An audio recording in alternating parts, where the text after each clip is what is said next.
and they are heavy, so we need very strong cranes. I mean, I will go down floor by floor and we can continue the discussion. So I am here again on the 11th floor. You see, we have so many ducts and cables because we need them for ventilation, we need them for cooling, we need them for communication, like internet or data acquisition, etc. I mean, there are parts in the detector, as I said, they are running at 1.9 Kelvin, minus 271 degrees centigrade, like the magnets. We have the inner detector, which made from 3 sub-detectors, the pixel, the SCT, the semiconductor tracker, and the TRT. The pixel and the SCT, they can run at minus 50 degrees centigrade or minus 60 or 70. And we use carbon dioxide to cool them and fluorocarbon C3F8. We have 2 calorimeters. One of them is called liquid argon calorimeter. And from the name, you know that we use liquid argon, and its temperature is minus 183 degrees centigrade. So we have those ducts, tubes for cooling, for ventilation, to control the temperature. We need to control every aspect of the experiment. And of course, we need to take the data. So let me go down floor by floor, and maybe in the meantime, you can ask questions or you prepare for questions while I'm going down downstairs. So right now I am on 10th floor. I just arrived. And you can't see so much, but let's go to the 9th floor and we can see the last Atlas sub-detector, the muon spectrometer.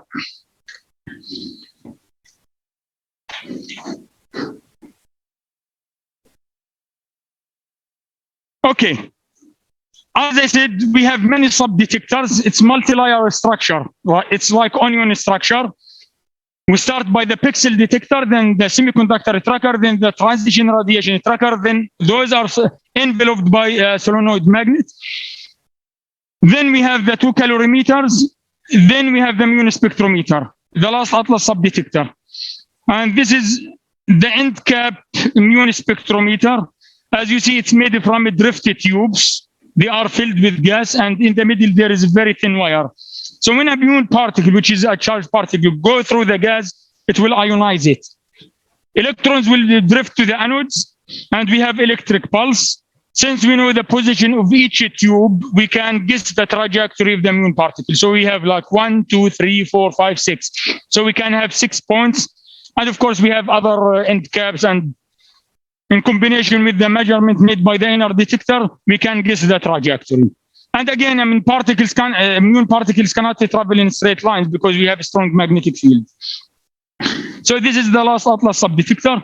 As you see, we have so many tubes and cables to flush the gas or to provide power or to read the data, etc. We have also supporting structure. So this is added material in the detector. And we need them, I mean, because we have very, very heavy detector or sub-detectors, and we need very strong supporting structure. They are bad, but we cannot, I mean, remove them. I mean, they are bad in sense they influence the experiment. And we have to be extremely careful when we make a measurement or when we make a calibration. Because particles, when they go the supporting structure, they can deposit energy, and we have to count for that. You see so much cabling, and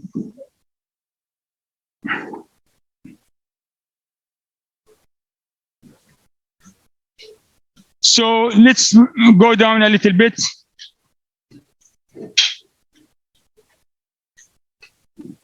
So as I said, I was on 11th, now 9th. I will go to 8th floor.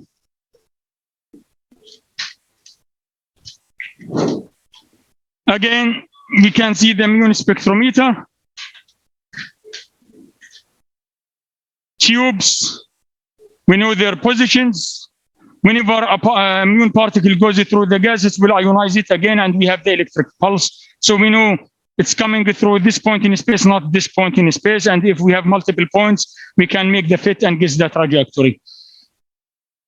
So this is the 8th floor. Let's go to the 7th floor.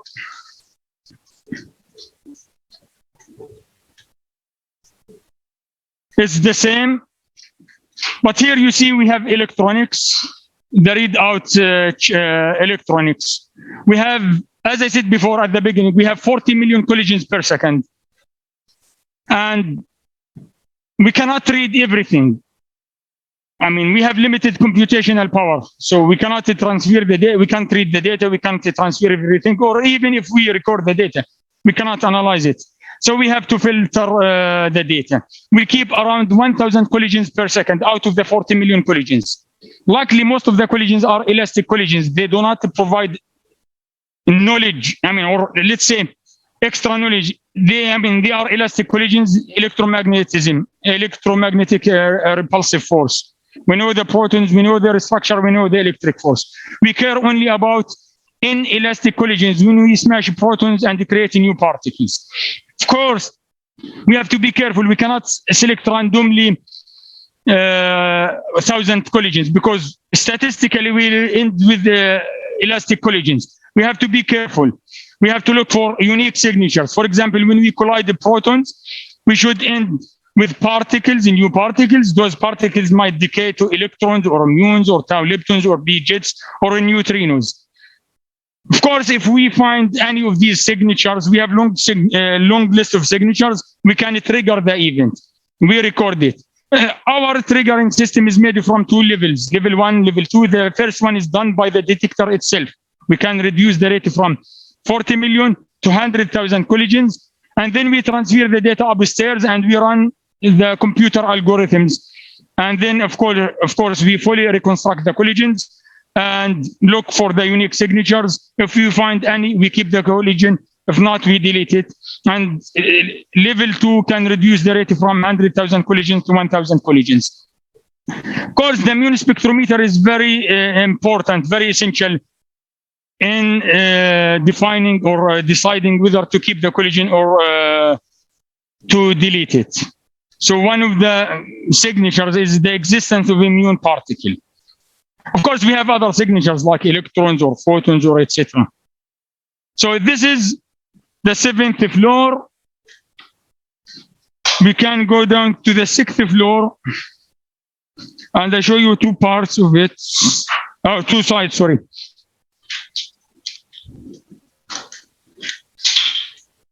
I mentioned that we have toroid magnets. We have the 8 central toroid magnets and we have 2 end cap toroid magnets. This is one of the end cap toroid magnets, side A. There is another one on side C.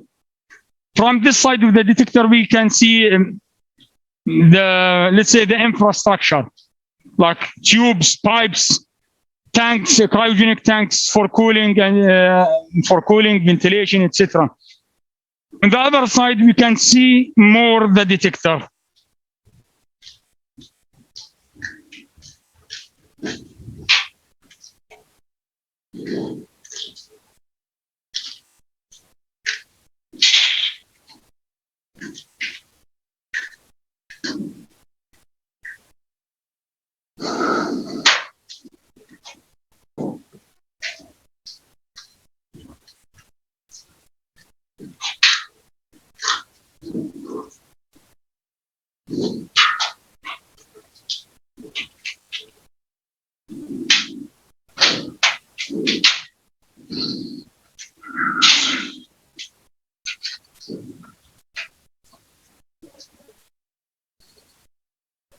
I have to be careful not to drop my mobile.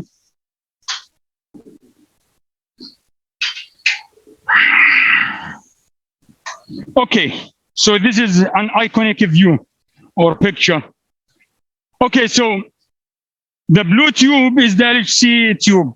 Of course, right now you see it's disconnected because we have the long shutdown and physicists, engineers, technicians working on the upgrades.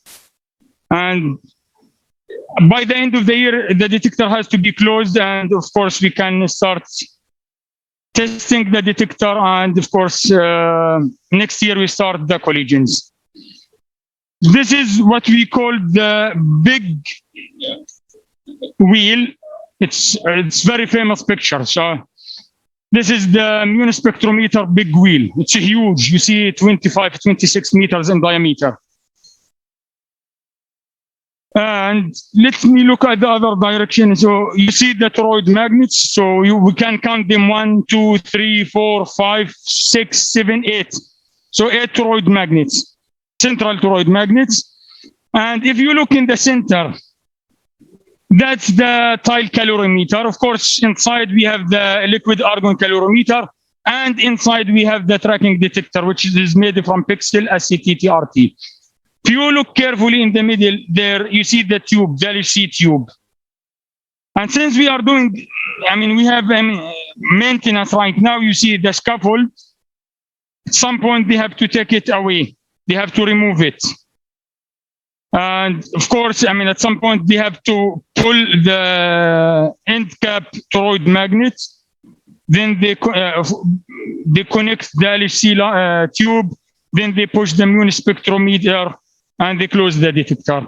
And by then, it will be ready. So still, I am on the 6th floor, and just to have an idea how deep it is. So maybe 20 meters now above the ground. Scaffolds. Okay, so maybe we can have a couple of questions, discussions, then we can continue and we can go to the other side. But let's have, let's start the discussion.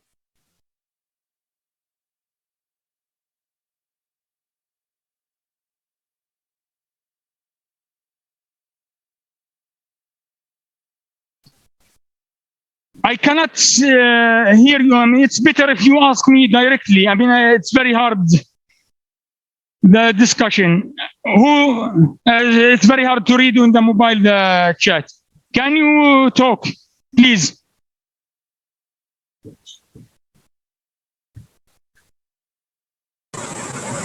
Hello? Hello. Yes. So you said that. Could you please speak louder? It's very hard to hear you. It's very noisy here. Yeah, hello. Yes. Can you hear me now? Yes, so I hear you, but we need to close the detector when it runs. Yes. Yeah, you said to. You said we need to close the detector when it runs. Yes. Can you point out at which place the Yes. So first of all, you see, they open the detector. They have to pull. They have to pull the end cap toroid magnets, connect the LHC tube. Then they have to push the Immune Spectrometer. That's what I mean by the collision, by closing the detector. Now,